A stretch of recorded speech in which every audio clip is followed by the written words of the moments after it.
ጤና ይስጥልኝ ሳይና ማንኤል ነኝ ከሰላምታ ኢሚግሬሽን አገልግሎት ሰሞኑን ይሄንን ሪፖርት ይዤ በየቦታው ታዩኛላችሁ ወይ ታይቹኝ ይሆናል በተወሰነ መልኩ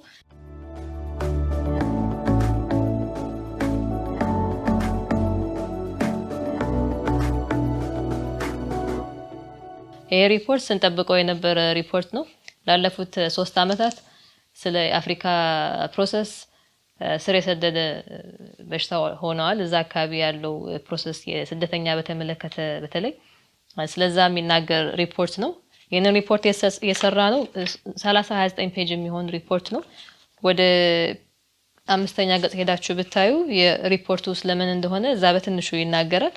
በጁን 6ኛ ወር በዚህ አመት ኦንላይን ስፖንሰሮች የግሩፕ 5 ስፖንሰሮች በተለይ በኦንላይን ሰብስበናቸው ነበር CCR Canadian Council for Refugees ስብሰባ ጠርቶ ነበር ኦንላይን የተገኙትን ስፖንሰሮች ባሉት በሰጡት መረጃ ተመርኩሰን ከዛ ጁላይ ደግሞ 7ኛ ወር ላይ ምሳሌዎች እንዲያቀርቡ የተጓተተ የዘገየ ፕሮሰስ ካለ ምሳሌዎች እንዲያቀርቡ ደግሞ ሌላ ጥሪ ቀርቦ ነበር ቪዲዮ ሰርች ነበር ያንን በተመለከተ 300 የሚያክሉ ምሳሌዎች ነበር የተሰበሰቡት ከዛ በኋላ ደግሞ የስኬርስታቸው ኢሚግሬሽን ደግሞ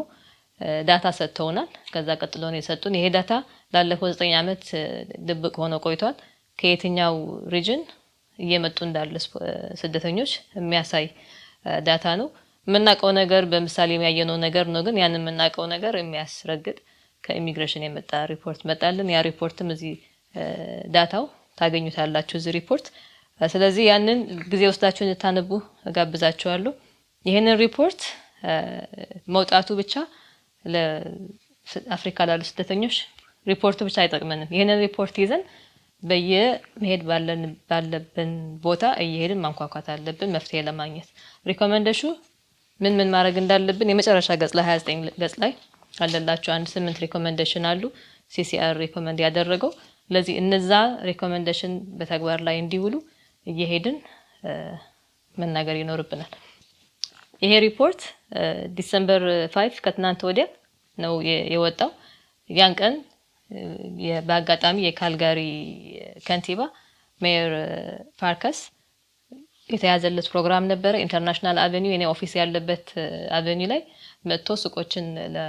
ለመጎብኘት የወጣ ፕሮግራም ነበር እኔ ደግሞ እንደ ቦርድ ሜምበር የመጀመሪያ ሱቁ ላይ መገኘት ስለነበረብኝ እዛ ተገኝቼ ነበር በዛ አጋጣሚ ከአርስቱ ጋር ባይሄድም ይሄንን በተመለከተ ቀረብዬ አናግሬው ነበር እና ሜየሩ ከንቲባው እዚህ ነው ተወልደ ያደገው ወላጆቹ ግን ከሃንጋሪ ነው የመጡ ስደተኛ ሆነው ከሃንጋሪ የመጡ ስለሆኑ አርስቱ ስቦት ነበር ለአፍሪካ ከ5 አመት እየፈጀ እንዳለ አናገርኩት ሪፖርቱን በእጁ ሰጠሁት ለዚህ ሪፖርቱን አድቮኬት ለማድረግ ስለ ሪፖርቱ ለማውራት የሱ ኦፊስ ሊያግዘን እንደሆነና ይሄንን አገዛለሁ ብሎ ቃል ገብቷል ስለዚህ ከነሱ ስልክ ተጠብቃለሁ ወይ ኮንታክት ወስደዋል የኔን ኮንታክት ስለዚህ በከንቲባው በኩል ይተላለፋል ይሄንን ሪፖርት ከዛ ቀጥሎ ለትናንትና ዲሴምበር 6 የነንሺ የሚባል የካልጋሪ 3 ጊዜ ከንቲባ እንዲሆን የተመረጠ ከ11 አመት በላይ በካልጋሪ ከንቲባ ያገለገለ በካልጋሪ ሰዎች የተወደደ ሰው ነው ነንሺ እሱ ደግሞ አሁን MLA ሆኗል ሜምበር ኦፍ ሌጂስሌቲቭ አሰምብሊ ከኤምፒ ሚለየው ኤምፒ ፌደራል ጋር ነው የሚሰሩት MLA ግን ያሉት አውራጃ አሁን የአልበርታ ነው እሱ ያሉት የአውራጃው ላይ ነው የሚሰራው ሊድ ኦፍ ኦፖዚሽን ሊደር ነው ደግሞ በዚህ ላይ እሱ ፖለቲካ እንዳይሆንብኝ ለእናንተ ልተው ለዚህ ይሄንን ነንሺ ወደ እኛ ኢንተርናሽናል አቬኒው ያለው ቢዝነስ እንዴት እየሰራን እንደሆነ የሚያሳስበን ነገር ካለ ለማነጋገር ነው የመጣው ስለዚህ ቡና ይጠጣን ቁጭ ብለን የምናወራበት ፕሮግራም ስለሆነ ተዘጋጅቶ የነበረው ሰፊ ጊዜ ነበር ስለዚህ በደንብ ለማብራራት ይችላል ይሄንን ሪፖርት ምን እንደሆነ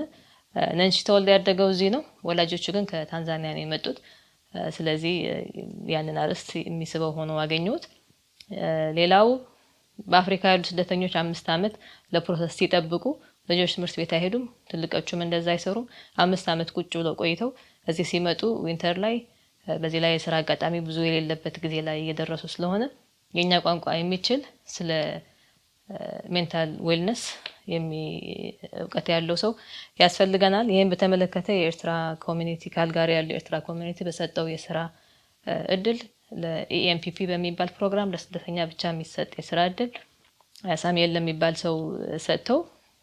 በ6 ወር ማለቅ ሲገባ ይኸው 7-8 ወር የተጠጋን ነው። ፕሮሰሱ አላለቀም። ይሄንን ደግሞ በዜና ላይ ወጥቶ ነበር ያለፈው ሳምንት። ያንን ፕሪንት አድርጌ ይዤ ሄጄ ነበር። ይሄን እኔ በደምብ ስለዚህ እናገራለሁ። እኔ ጋር ተይዋለኝ። ሌላው በአውራጃ መልክ ማድረግ የሚችሉት አልበርታ ፕሮቪንሻል ኖሚኒ ፒኤምፒ የሚባል አለ። ስለዚህ ፕሮቪንሻል ኖሚኒ ሲሰጡ ለአፍሪካዊ ስደተኛ በኢኤምፒፒ የሚባል ፕሮግራም አሁን ጃንዋሪ ላይ ስለሚከፈት ለአሰሪዎች ለቢዝነስ ኦነሮች እንዲያበረታታ የስራ እድል ለአፍሪካዊ ስደተኛ እንዲሰጡ እንዲያበረታታም ጠይቄ በዚህም የሱ ኦፊስ ውስጥ የኢሚግሬሽን የሚመለከታቸው ሰዎች ኮንታክት እንደሚያደርጉኝና ይሄን በተመለከተ ሊያግዘን መሆኑ ቃል ገብቷል። ስለዚህ እስካሁን እነዚህ ሁለት ነገር አድርጌያለሁ። ግን ሁሉም ሰው በያለበት መጀመሪያ እንድታነቡት ሪፖርቱን ከዛ ቀጥሎ ደግሞ በአካባቢያችሁ ያሉትን ይሄንን በሚመለከታቸው እየሄዳችሁ ኤምፒ ላይም ይሁን በግለሰብም ይሁን ተደራጅታችሁም ይሁን ይሄንን በደንብ ሪፖርት በደንብ እንዲሰርስ እንድታግዙን ጥሪ ያቀርባለሁ። በቅርብ ጊዜ ከቻለም በአማርኛ ተርጉመን ሌላ ሰፋ ያለ ፕሮግራም ላይ ይዤ እመለሳለሁ። እስከዛ ቸር ይግጠመን።